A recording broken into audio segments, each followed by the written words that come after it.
Fala galera, bem-vindos à gravação de mais uma resolução do Simula Baiana, simulado maravilhoso com questões inéditas, simulado que realmente traz a perspectiva da Baiana de Medicina dentro do que a prova cobra. Eu sou Digi, professor de Biologia, sou conhecido pelo MDA, é o método onde a gente trabalha com leveza, assertividade e neurociência, a gente trabalha o que cai do jeito que aparece e essa é a proposta do Simula. Então, vem comigo que a gente vai começar a fazer a correção aí desse nosso Simula maravilhoso. Trago aí para vocês, né, a nossa primeira questão aí de biologia, que é a questão 17. Ela vem trabalhando um tema da COP, que é um tema super atual, onde a gente vai trabalhar sobre várias questões ligadas a desmatamento, né, mudanças climáticas, a questão da preservação da Amazônia, os sumidouros de carbono, que é quem faz o processo de fotossíntese, fontes renováveis de energia, desmatamento, efeito estufa. Então, todos esses pontos eles são trazidos aí. Na letra A, a gente diz o seguinte: ao levar-se em conta a emissão de dióxido de carbono e metano pela decomposição dos seres vivos, com consequência do alagamento de áreas florestais para a construção de hidrelétricas, considera-se essa uma matriz de energia limpa. Olha só, se a gente vai trabalhar com hidrelétricas, a gente costuma falar que ela é uma fonte de energia limpa, mas por que a gente destaca que ela é uma fonte de energia limpa? Porque a gente está trabalhando com o uso da água. Entretanto, nesse texto ele fala sobre a construção das represas com a liberação de gases de efeito estufa. Então, nesse caso, a gente não vai poder considerá-la uma matriz limpa, e sim uma matriz poluente. Na letra B, destaca-se a vantagem do uso dos biocombustíveis, como álcool, etanol, derivado da cana-de-açúcar, no Brasil, por exemplo, é a compensação feita pela fixação do carbono durante a fase escura da fotossíntese. Isso aqui é verdadeiro, esse ponto é um ponto que a gente deve destacar bastante. O biocombustível, para que a cana possa crescer, a gente precisa fazer a fotossíntese, essa cana fixa o carbono e aí você consegue ter uma compensação, uma vez que você vai queimar o álcool na combustão, mas esse álcool ele é derivado de um carbono que foi retirado da atmosfera, diferente de um combustível fóssil, que a gente só aumenta as emissões de gases de efeito estufa, tá? Na letra C diz que o único prejuízo gerado pelo desmatamento em áreas florestais para a expansão do agronegócio na região amazônica se deve à retirada de sumidouros de carbono. As florestas se desenvolvem muito acima do ponto de compensação. Veja, esse não é o único prejuízo, a gente também vai ter a questão relacionada à perda de biodiversidade, né? Então não é só pela questão do desmatamento, mas o desmatamento associado à perda de biodiversidade, alterações do ciclo hídrico por conta do regime das chuvas, então são vários pontos. E como a gente está trabalhando com florestas, essas florestas elas são comunidades clímax. O que é uma comunidade clímax? É o final de um processo de sucessão ecológica. Quando você trabalha no final de um processo de sucessão, você trabalha muito próximo ao ponto de compensação. Então a produtividade líquida ela é baixa, por esse motivo esse item é falso, né? Ela trabalha muito abaixo ou muito próximo ao ponto de compensação e não muito acima. Depois a gente vem aqui com a letra D, que diz o seguinte: o uso de combustíveis fósseis, o desmatamento e o aumento populacional estão relacionados com o aumento da concentração de dióxido de carbono na atmosfera e intensificação de gases de efeito estufa. Até aqui está tudo beleza. Esse processo é responsável pelo aumento da retenção de infravermelho, tá, gente? Ultravioleta é o que aumenta quando a gente destrói camada de ozônio. O que a gente retém com gases de efeito estufa é infravermelho. A letra E diz que a responsabilidade histórica dos países desenvolvidos é fantasiosa, uma vez que os poluentes não são transfronteiriços. Isso é falso, tá? Os poluentes, eles são transfronteiriços. O que isso significa? Que lá na China eu estou poluindo muito e o impacto é global. Que eu libero, por exemplo, lá numa área industrial, um resíduo de, por exemplo, queima de combustível como carvão mineral ou o próprio diesel e aquilo ali pode ocasionar uma chuva ácida numa outra área. Então o poluente ele é sim transfronteiriço, a gente tem que ter cuidado com isso. E as emissões de poluentes por países desenvolvidos, por exemplo, não interferem diretamente em outras regiões, isso é falso. A gente tem uma interferência total, tá? Então, essa foi a nossa questão 17, falando sobre a COP. A gente vai agora para a questão 18. Vamos agora à correção da questão 18 do Simula Baiana, tá, gente? Olha, de antemão, a gente teve um problema no arquivo e o arquivo saiu com 2 gabaritos na questão, tá? Então a gente vai ter que anular a questão, mas eu vou fazer os comentários para vocês entenderem aí o porquê de cada uma dessas questões, desses comentários. A gente tem uma questão aqui falando sobre as ODS, né, os Objetivos do Desenvolvimento Sustentável, onde ele fala sobre redução de mortalidade infantil, fala sobre a questão do HIV, da tuberculose, da malária, de fortalecer os sistemas de saúde pública, fala de qualidade de água e de políticas e ar e de políticas integradas. Na letra A, a gente tem um erro porque ele vai dizer que o saneamento básico é importante para tuberculose, malária, difteria e hepatite A. No caso da hepatite A, que é transmitida por água e alimentos contaminados com fezes, ok. Só que no caso da difteria, a gente pega pelo ar, a tuberculose a gente pega pelo ar e a malária a gente pega pelo anófeles. Então não ficaria bem essa questão do saneamento básico para esse item da letra A. Na letra B, a gente vai ter ela estando correta, né? No arquivo que a gente fez a correção, a gente mudou para, ao invés de ficar bactéria aqui, ficar vírus e o item ficar falso. Mas o arquivo que acabou sendo gerado foi o arquivo que contém bactéria. Então o item está todo correto. Ele fala que a tuberculose é uma doença causada por bactéria, tem transmissão pelo ar, existe vacina obrigatória e a gente trata com antibiótico. Então esse item, ele está correto. Você que marcou letra B está correto. Na letra C, a gente vai ter o item onde ele fala que a amebíase, esquistossomose e difteria são transmitidas por má qualidade de água. No caso da difteria, não, porque a gente pega pelo ar. E depois a gente vai ter um outro erro, porque a amebíase não é um fungo. A amebíase é uma doença onde a gente vai estar tendo a transmissão de um protozoário. Então ele é um protozoário ameboide que a gente vai encontrar aí. Tá? Agora, no caso da amebíase e da esquistossomose, a gente tem uma relação sim com as fezes, porque a amebíase é uma protozoose onde o parasita está no nosso intestino e na esquistossomose a gente libera os ovos do esquistossoma através das nossas fezes. Tá? Na letra D, ele diz que o acesso à água potável e alimentos higienizados contribuem para o controle de doenças como giardíase, hepatite A e ascaridíase. Dentre essas doenças, a hepatite A também pode ser controlada com o uso da vacina, então aqui está correto, tá? A gente tem aqui a giardíase, que é a giardia transmitida por água contaminada, hepatite A, que é um vírus, a ascaridíase, que é um verme que a gente pega através da ingestão de água e alimentos contaminados. Na letra E, ele diz que epidemias de HIV estão ligadas intrinsecamente ao desinvestimento em políticas públicas que garantem a manutenção das atuais vacinas como PrEP. Veja, o aumento da epidemia de HIV, ela não está relacionada com isso ainda porque os desinvestimentos eles são atuais. A gente tem um aumento, né, por uma série de fatores, mas existe um outro detalhe aqui que o PrEP, ele é profilático, ele não é vacina, beleza, gente? Isso é importante da gente destacar. Então esse item é um item que vai ficar falso. Agora a gente destaca aqui o tenofovir, que é realmente uma substância inibidora de transcriptase reversa, que está no PrEP e que é importante a gente ter esse entendimento. Então a gente pede desculpa, né, por essa confusão aí do arquivo, mas faço todo o comentário para que vocês possam entender o conteúdo e revisar, que é extremamente importante para uma prova tão maravilhosa como a da Baiana de Medicina. Gente, nós vamos agora para a questão 19, que é uma questão que vai falar sobre desenvolvimento aí do sistema nervoso e traz um texto falando alguns pontos para a gente, tá? Na letra A, ele diz que o sistema nervoso tem origem a partir da cefalização, que ocorre como apomorfia de vermes pseudocelomados. Olha, o sistema nervoso, ele surge nos quinidários, tá? Então, quando a gente fala apomorfia, é uma novidade evolutiva que surgiu nos quinidários. Agora, esse processo de cefalização, pela primeira vez, que é uma concentração de células nervosas, não acontece em vermes pseudocelomados, acontece nos platelmintos, que é um grupo de animais acelomados. Nesses grupos, o sistema nervoso aparece como um tubo nervoso dorsal. Olha só, tubo nervoso dorsal é característica de cordado. Então esse item é um item falso, nós já tivemos esse tipo de cobrança na Baiana de Medicina, por exemplo.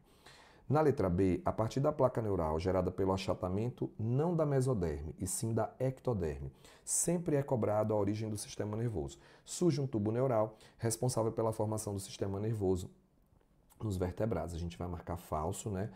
Letra C. Linguagem, memória, cognição são responsabilidades do cérebro, componente do sistema nervoso central, situado no encéfalo. Nessa estrutura, a substância cinza está localizada na porção cortical e a branca na porção medular. Isso aqui é verdadeiro, tá? Também já cobrado na Baiana.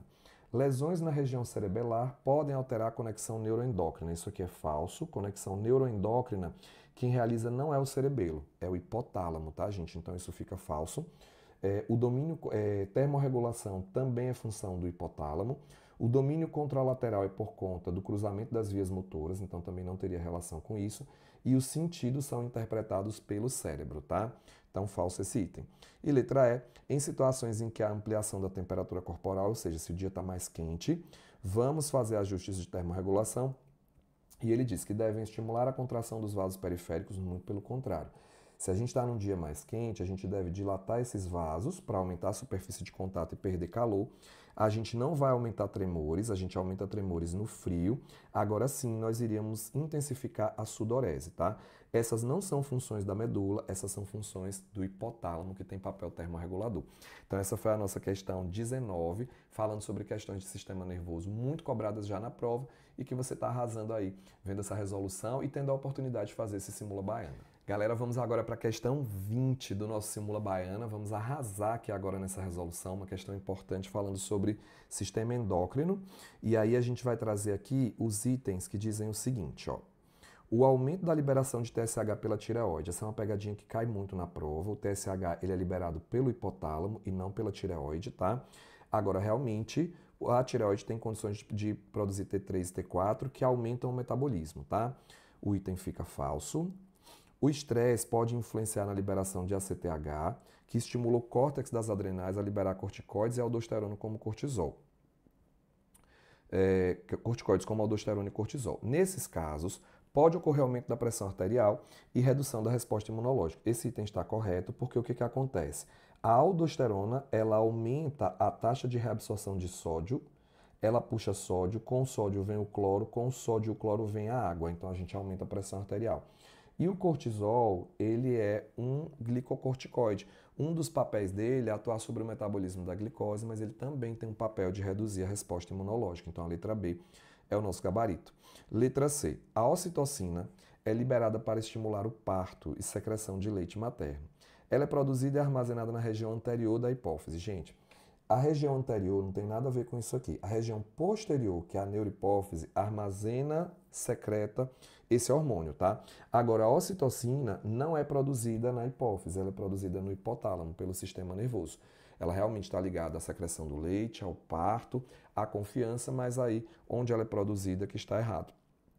Na letra D, quando a osmolaridade do sangue aumenta, o organismo libera DH. Perfeito, tá? Esse hormônio é atuante sobre os néfrons dos rins, aumentando a taxa de filtração por meio da seletividade. Veja, o que o ADH faz é aumentar a absorção de água, aumentando as aquaporinas nos néfrons. Ele não aumenta a taxa de filtração e a filtração não é feita por meio de seletividade. A filtração é feita por diferença de pressão. Então esse item ele fica falso. Na letra E, as mulheres em idade reprodutiva, a queda na taxa de LH é responsável pela formação do corpo lúteo. Muito pelo contrário, tá, gente? Ó, o LH é o hormônio que, quando ele é liberado, ele estimula a formação do corpo lúteo. Quando ele cai, o corpo lúteo involui e a mulher, inclusive, reduz a taxa de produção de progesterona. Porque o que o corpo lúteo faz? Ele recebe o LH estimula o crescimento desse corpo lúteo que produz progesterona. Se você tiver uma queda no LH, você vai ter uma involução do corpo lúteo e você cessa a produção de progesterona e estrogênio, por exemplo. E com essa queda na progesterona, o que vai acontecer? A gente vai ter o caso da menstruação, tá? Então, nessa questão 20, a gente ficou aí com a nossa letra B. Questão 21 do Simula Baiana é uma questão que vai falar sobre citologia e a gente vai trabalhar alguns temas importantes aqui para a gente fazer essa correção. Olha só, a gente traz o texto falando sobre citologia e na letra A eu digo assim: a absorção de glicose no intestino é feita por meio do transporte ativo secundário através de um simporte com sódio. Perfeito. A absorção de glicose por meio de hepatócitos e miócitos ocorre por difusão facilitada por meio da proteína GLUT4. Perfeito também, tá? Tema bastante cobrado em primeira e segunda fase que a gente deve dominar para fazer uma boa baiana de medicina. Esses assuntos são muito importantes de serem revisados, são temas importantíssimos, um simulado que mimetiza o que realmente a Strix vai cobrar de vocês e que antecipa para que vocês não tenham surpresas no dia da prova. Então, olha o que a gente tem agora, gente. Letra B. Após a diapedese, que é aquela saída dos glóbulos brancos do vaso para fazer fagocitose em outra área, os neutrófilos fagocitam bactérias e digerem vacúolos heterofágicos. Gente, autofágico é se ele estivesse digerindo algo de dentro. Aí precisa ser um vacúolo heterofágico. Esses vacúolos resultam da fusão de lisossomos primários, ricos em hidrolases ácidas, com fagossomos. Se fosse vacúolo heterofágico, vacúolo digestivo, a gente teria aí. Porque aí o que acontece? A gente iria fazer a fagocitose, teríamos o vacúolo heterofágico e depois este vacúolo se juntaria com o lisossomo para gerar o lisossomo secundário ou simplesmente, né, o vacúolo digestivo, tá, gente? Então, fica falso isso aqui. Letra C. A produção de muco ocorre no interior do retículo.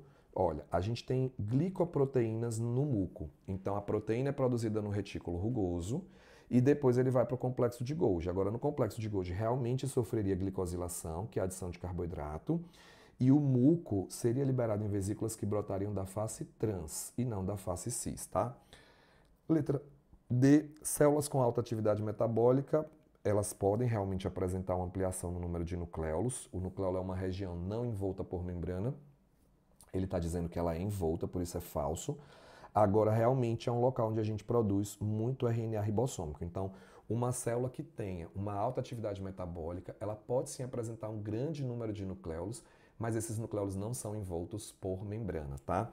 E para finalizar essa questão, a gente tem aqui a letra E que diz assim: alterações genéticas na síntese de tubulina podem comprometer a fagocitose, a segregação de cromossomos durante a divisão, a sustentação de microvilosidades e a citocinese animal. Vamos organizar assim, ó. Quem comprometeria a fagocitose, quem teria relação com a citocinese e com a sustentação de microvilosidades seriam os microfilamentos de actina, tá? O que valeria para um problema com a tubulina seria a segregação dos cromossomos durante a divisão, porque isso fica por conta dos microtúbulos, tá, gente? Então, nessa questão aí, a gente finaliza e a gente encerra, né, trazendo essas observações sobre citoesqueleto. Galera, agora a gente vai falar sobre a questão 22. Eu trago um texto aí falando sobre câncer, sobre o câncer da Preta Gil, e a gente vai trazer aí a temática, né, que está abordando aí, é um tema também muito importante na prova da Baiana. Com a ampliação da expectativa de vida da população e, consequente, menor exposição a agentes carcinogênicos, veja, se a gente amplia a expectativa de vida, a gente vai ter uma maior exposição a esses agentes, né, como álcool, industrializados, o próprio ultravioleta, né, a gente está vivendo mais, a gente se expõe mais. Então a gente não espera que tenha um número cada vez menor, e sim um número cada vez maior. E ele diz assim: a herança genética se sobrepõe aos fatores ambientais, por isso dietas e estilo de vida possuem impactos singelos. Gente, veja, as duas coisas contribuem, mas o impacto ele não é singelo, né? Se você faz uso de uma vida mais saudável, você tem menor exposição, menor chance aí de desenvolver isso.